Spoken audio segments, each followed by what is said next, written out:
देवियों और सज्जनों, जगदीश सोशल मीडिया नेटवर्क में आप सभी का दिल से स्वागत। प्रतिदिन के अनुसार प्रस्तुत करते हैं स्वामी वासुदेवानंद जी सरस्वती इनके अमृतमय वाणी द्वारा विष्णु सहस्त्र नाम प्रवचन। प्रथम नमन आपको। जय गुरुदेव।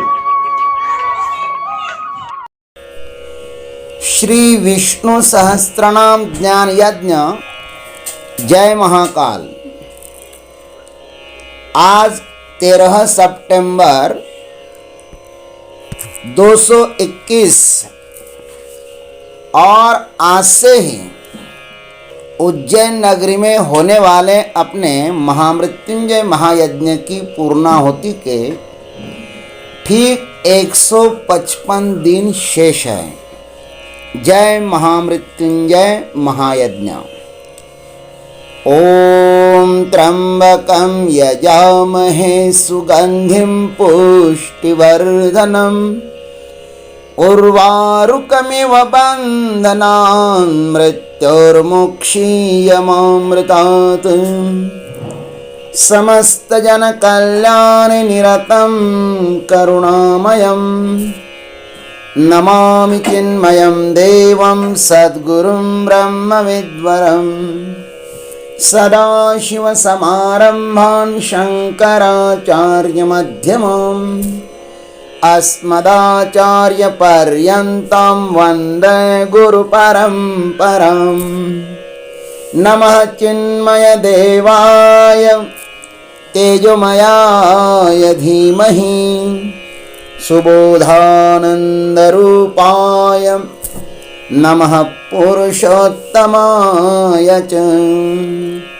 शान्ताकारं भुजगशयनं पद्मनाभं सुरेशं विश्वाधारं गगनसदृशं मेघवर्णं शुभांगं लक्ष्मीकान्तं कमलनयनं योगिभिर्ध्यानगम्यं वन्दे विष्णुं भवभयहरं सर्वलोकैकनाथं।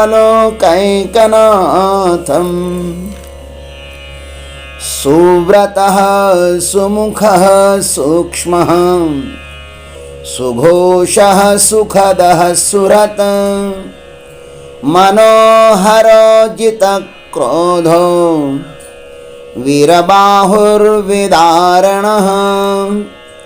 ओम वीरबाहवे नमः। ओम तत्सत।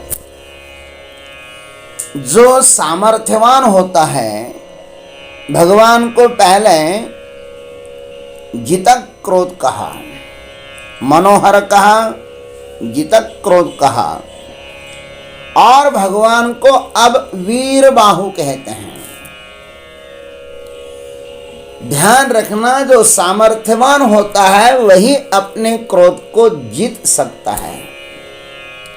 इसलिए यहां पर भगवान को जितक क्रोध कहा और जितक क्रोध के अनंतर अब उसको वीर बाहु ऐसा कहते हैं।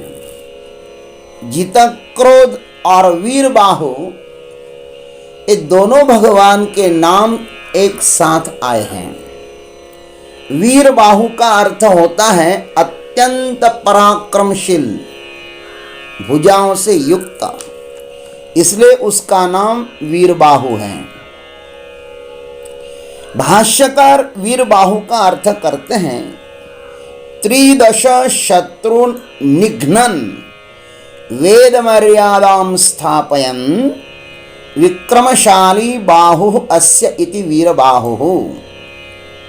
इसका अर्थ हुआ देव शत्रुओं को मारकर वेद की मर्यादा को स्थापित करने वाली भगवान की बाहु कैसी है? अति विक्रमशालिनी है, इसलिए वे वीर बाहु कहलाते हैं।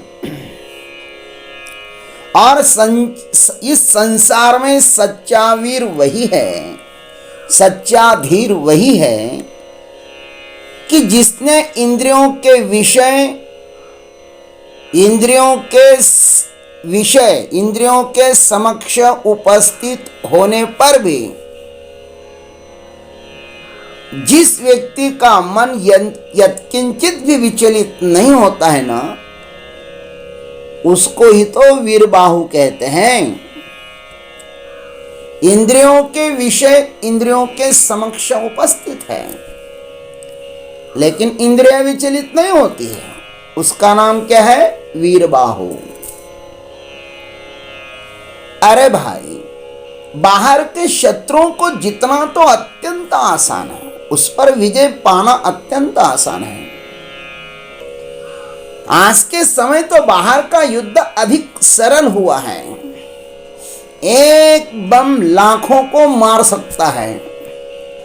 अणु परमाणु युद्ध तो और भी भयानक है, किंतु यह युद्ध रसहीन होता है। इसमें बहुत से निरपराधियों को भी संहार होता है, ध्यान रखना ऐसे युद्ध में। परंतु पहले तलवार थी, भाला था, गुप्तियां थी, परशु थे, पहले इनसे युद्ध होता था। उसमें सच्चे वीर की पहचान होती थी, वहां पर मौत जागृत होती थी। अब कोई शराबी नशेड़ा व्यक्ति भी लाखों लोगों को मार सकता है, लेकिन पहले ऐसा नहीं था। पहले वीरों की पहचान होती थी। और ध्यान रखना, असावधान शत्रुओं पर वार करना ये वीरों का काम नहीं होता। शेर कभी भी सोते हुए शिकार पर आक्रमण नहीं करता, इसलिए तो वह जंगल का राजा कहलाता है ना। छुप के चुरा कर किसी पर आक्रमण करना यह आतंकवादियों का कुकृत्य होता है, वीर जवानों का नहीं। जो निर्बल होता है वही कायरता पूर्वक आक्रमण करता है। हमारा भारत देश महान है, अतः आज तक इसने कभी भी किसी पर भी छुपाकर आक्रमण नहीं किया, अपितु शत्रुओं को शत्रु की भाषा में जवाब दिया। वीरता का यही लक्षण होता है। हनुमान महावीर इसलिए है कि वे लंका में प्रवेश करते ही सोते हुए रावण को, मेघनाथ को आदि अनेक राक्षसों को मार सकते थे, किंतु उन्होंने वैसा नहीं किया।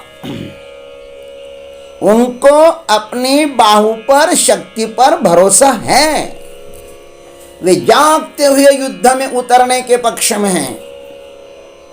सोते हुए को या असावधान शत्रुओं पर आक्रमण करने के पक्ष में हमारे हनुमान जी महाराज नहीं हैं। कौरव अधर्मी थे, आतताई थे, इसलिए वे आतताई थे कि वे सोते हुए सैनिकों पर आक्रमण करते हैं। भागवत जी में युद्ध का नियम बताया है। मत्तम प्रमत्तम उन्मत्तम सुप्तम बालम स्त्रियम जड़म प्रपन्नम विरथम भीतम नरिपुम हंति करहिचित। जो धर्मवेत्ता पुरुष होते हैं ना, वे असावधान, मतवाले, पागल, सोए हुए बालक, सोए हुए को, बालकों को, स्त्रियों पर विवेक ज्ञान से जो शून्य है, शरणागत है, रथहीन है और भयभीत शत्रुओं को कभी नहीं मारते। किंतु ये कौरव आतताई है। आतताई की परिभाषा भी शास्त्र में इस प्रकार बताई गई है। अग्निदो गरदश्चैव शस्त्रपाणिर्धनापहः क्षेत्रदारापहर्ता च षडेते आततायिनः।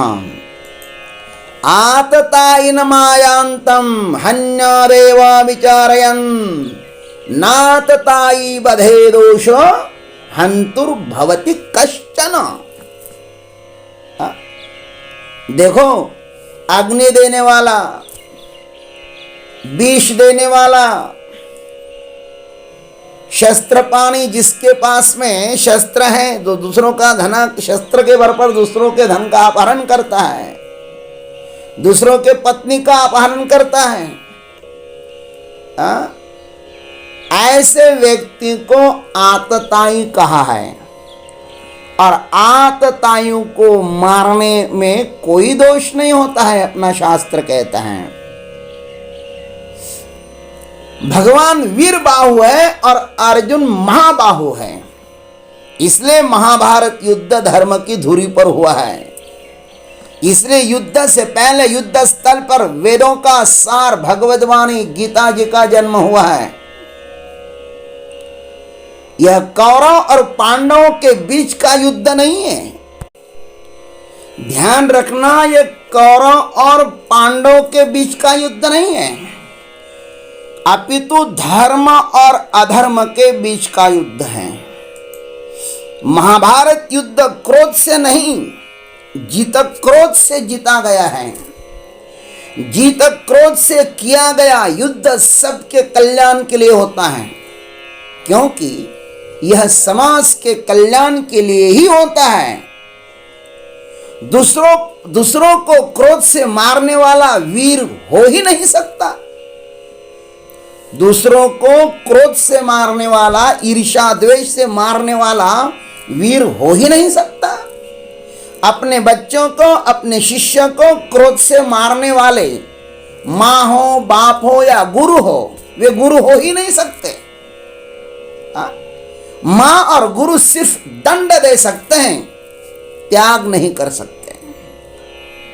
भगवान वेद मर्यादा की सुरक्षा के लिए दुष्टों का संहार करते हैं। सृष्टि के नियमों का अतिक्रमण करना ही देवताओं के साथ शत्रुता करना है, ध्यान रखना। इसको फिर से दोहराता हूं, सृष्टि के नियमों का अतिक्रमण करना ही देवताओं के साथ शत्रुता करना है।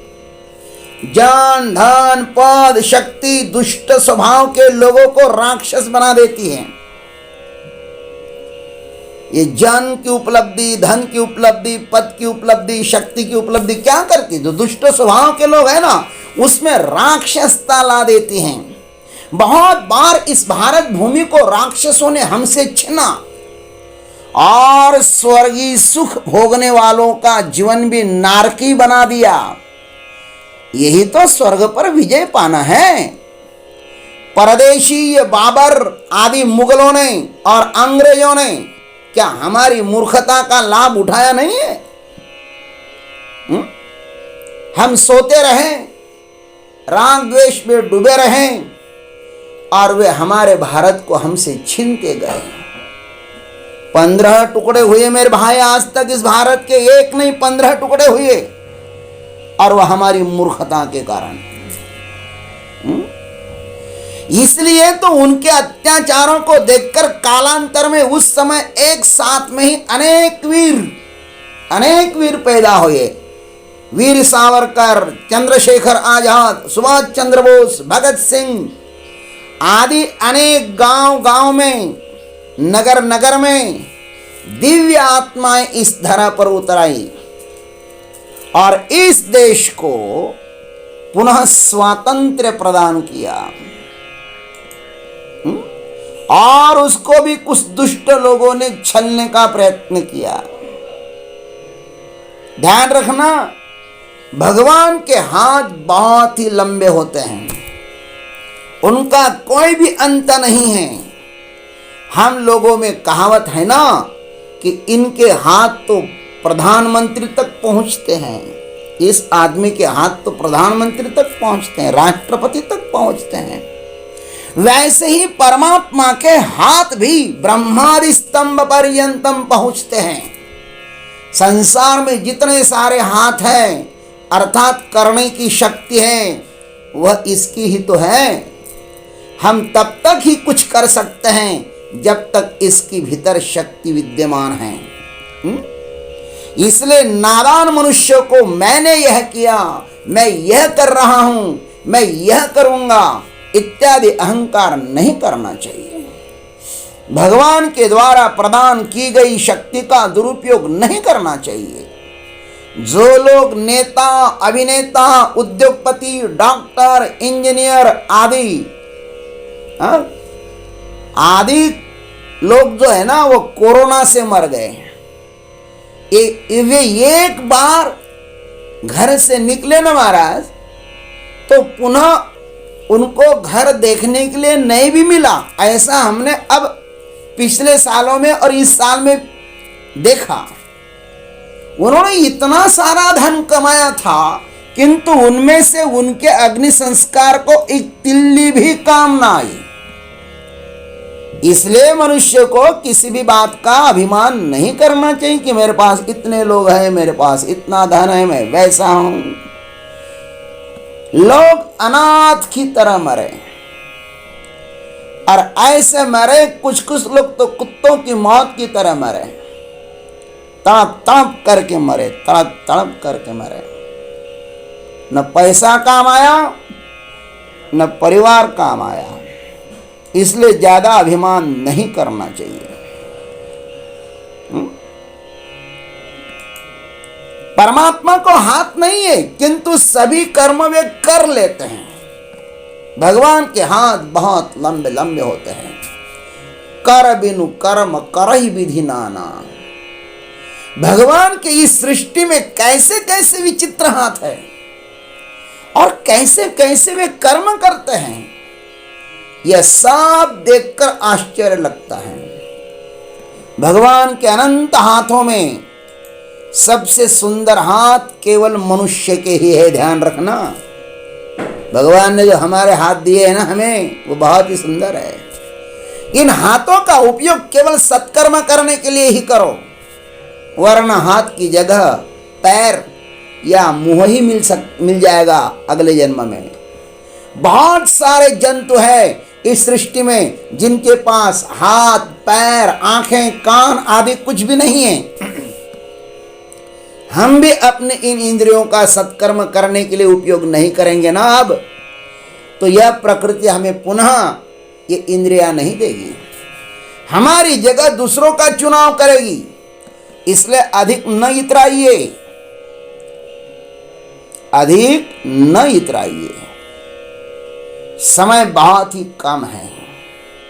इस वीरबाहु परमात्मा की उपासना कर अपना कल्याण कर लीजिए, और इसमें ही हमारा परम हित है। अब चूक गए तो फिर चूक ही गए, ऐसा समझ लो। इसलिए सदा सर्वदा भगवान की शरण में रहो। परमात्मा आपका कल्याण करे। ओम तत्सत। जय गुरुदेव, जय जगदीश्वर, जय जय महाकाल। अभी आप सुन रहे थे स्वामी वासुदेवानंद जी सरस्वती इनके अमृतमय वाणी द्वारा विष्णु सहस्त्र नाम ज्ञान यज्ञ प्रवचन का अगला भाग लेकर कल सुबह फिर उपस्थित होंगे। हरिओम।